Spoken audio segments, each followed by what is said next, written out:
Today's story was written by Reddit user Something Horrific. It had been several cycles since a colony ship had been discovered.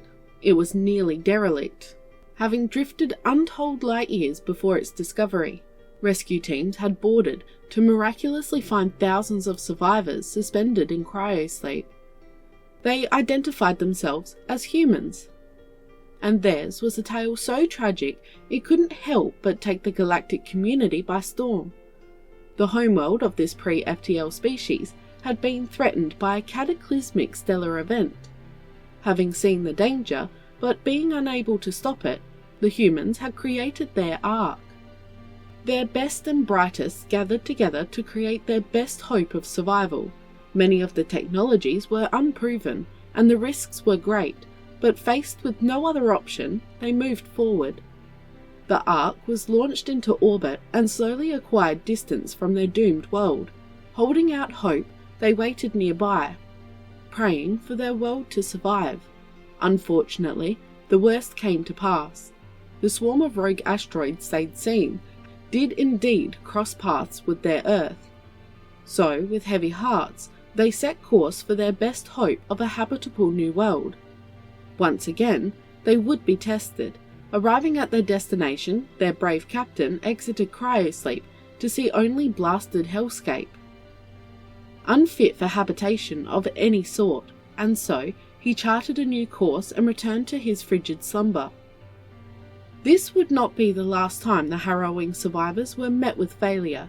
Time and time again did the captain awake to disappointment.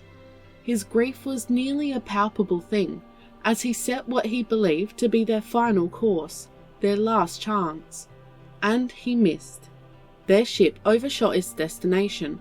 The onboard systems would have never recognized conditions to allow it to wake the crew.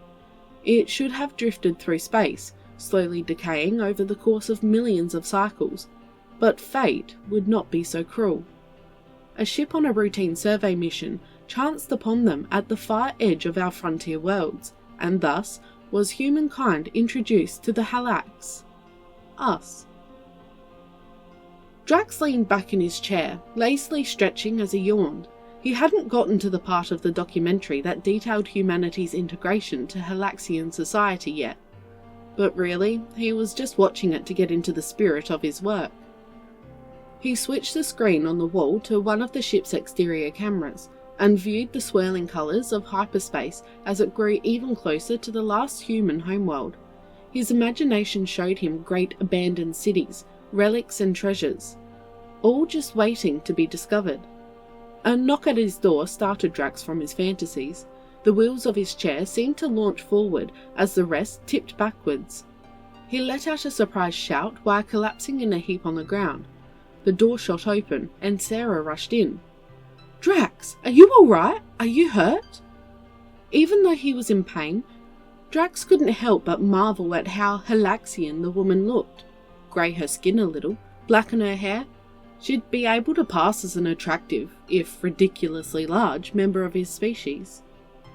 She'd knelt down and started to pick him up before he remembered that one was generally supposed to respond when asked about their health. "I'm fine. Yes, sorry, I'm fine," Drax said, trying to worm his way out of her grasp. He briefly felt like a child trying to escape his parents' clutches before she raised an eyebrow and released him. "Yes, it seems that even bodily harm can't keep me from overthinking," he said with a chuckle. Sarah smiled and shook her head. "I'm glad, and not just because I thought I was going to have to carry you to sickbay." She held out a hand and he quickly used it to help himself to his feet. At the same time, she sat down, rather than hit her head on the ceiling. Humans hadn't been around quite long enough for shipbuilding standards to accommodate them.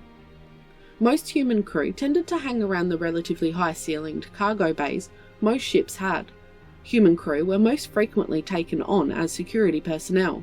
Though their frames didn't lend themselves well to patrolling, their abnormal strength and durability were a great boon in times of crisis. One captain was quoted as saying, The guys were always complaining about how lazy the human I hired was, just lounging around all day, but let's be honest, would you want to try and squeeze past one of those things in a ship's hallway? They changed their tune quickly after that time we got boarded by pirates. Our human was roaring bloody murder the whole time he was running around the ship, taking them apart. We asked him after the fact, why were you yelling? And this enormous death machine, I kid you not, blushes, says he was pissed off because he kept bouncing his head off the bulkheads. Sarah wasn't security personnel though. She was an archaeologist. Her sweet and caring personality often made it easy to forget she was from a species that could pinch Drax's head off between her fingers. He found himself lost in her amber eyes for a moment, as he thought of how fortunate he was to have such a capable companion along for this expedition. He blushed as her expression turned to amazement. He quickly cleared his throat as he turned to gaze to his screen. Was there something you needed me for?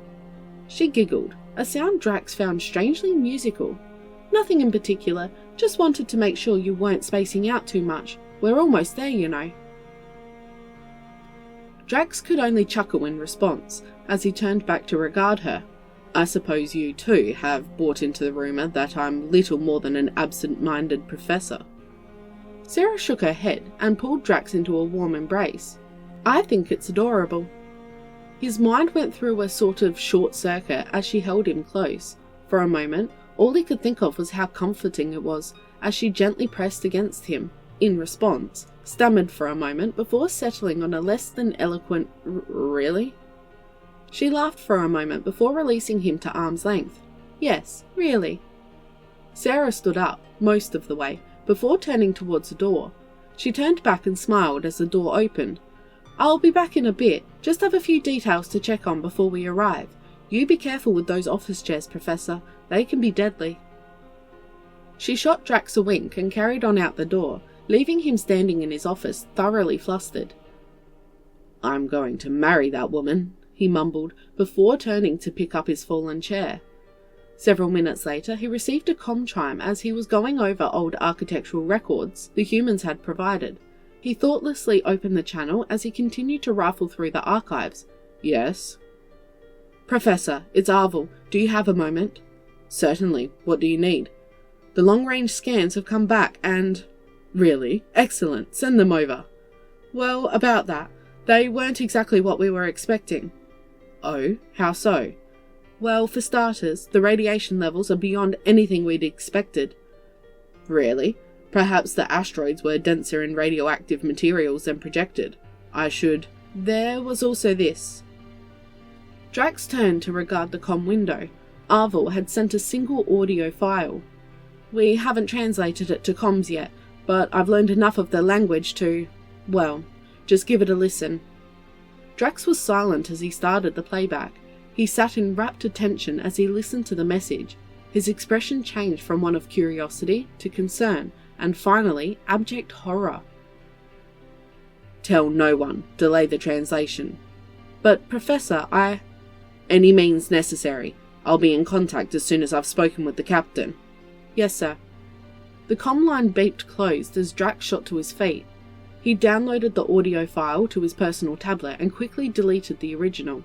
He wanted so much to deny what he'd heard. There was no way the humans, that his sweet Sarah could possibly... But he had to be sure. The humans couldn't know about this. If they found out, everyone on the ship could be in danger. He rushed to the door and quickly fell to the ground, shrieking in terror as it opened. Sarah stood there, looming over him as she slowly entered the room. He scrambled backwards until his back was against the wall, and she simply lumbered after him with a cold smile on her face. She dropped to her knees in front of him as he got to his feet, and he did his best not to think about how she still had to look down at him. What's the matter, Drax? Anything interesting in Arvel's report? She asked. Drax couldn't help but wonder if, hope, that he was imagining the cold insincerity in her tone. He could only stammer incoherently as she leaned in closer, pulling him into an ironclad embrace. Don't worry, Drax. I'm sure that whatever you found will be fascinating, she whispered in his ear. Held tightly in the grasp of this dangerous alien, the comfort Drax felt before was nowhere to be found. My name was Hannibal. I was a member of a species that called itself human. Long ago, my world stood divided. More creeds than could be counted sought domination over my world. My own was no exception. I was a warrior, one who sought peace and prosperity for my own, paid for by the lives of my enemies. I believed I fought for a cause all my own. But in truth, I fought for the goals of others, and performed horrific acts in their name. Unfortunately, those I served were far from the worst. There were others that had an agenda far more horrific than even my own bloodthirsty masters could ever conceive of. The others were aware that they would never be able to dominate with brute force, and so devised a plan to poison all that were not of their ideology. They would poison us, not just in body, but mind and spirit as well. It had begun long before I was born. They wormed their way to power amongst us, securing the means to destroy us, even as we fought amongst ourselves. So subtle were their maneuverings that the majority of us, while aware of them, hadn't the slightest inkling of their horrific plan, but I would become privy to knowledge that most weren't. My cohort and I initially reached the conclusion, each of our own accord, that these sinister forces needed to be stopped by any means necessary. We fought alone in the beginning, each in our own ways, before slowly finding one another over the course of our struggles. The masses were fooled by these others. Our own would label us extremists, rebels, terrorists. We fought our countrymen as often as the enemy in those early days. All while the toxicity grew, corrupting our food, our water, and the very air we breathed. Most of my kind carried on in ignorant bliss, like nothing was happening. So pervasive were the lies of the enemy that up could be down and dark could be light. It astounds me to this day what awful things can be considered normal if the build-up is slow enough. Frail and dying, we fought like the cornered animals we were, and for a time it seemed we had a chance at victory. The more desperate our situation, the more that kindred spirits awakened to our cause. Once the majority of us realized who was to blame, we killed the ones responsible wherever they could be found.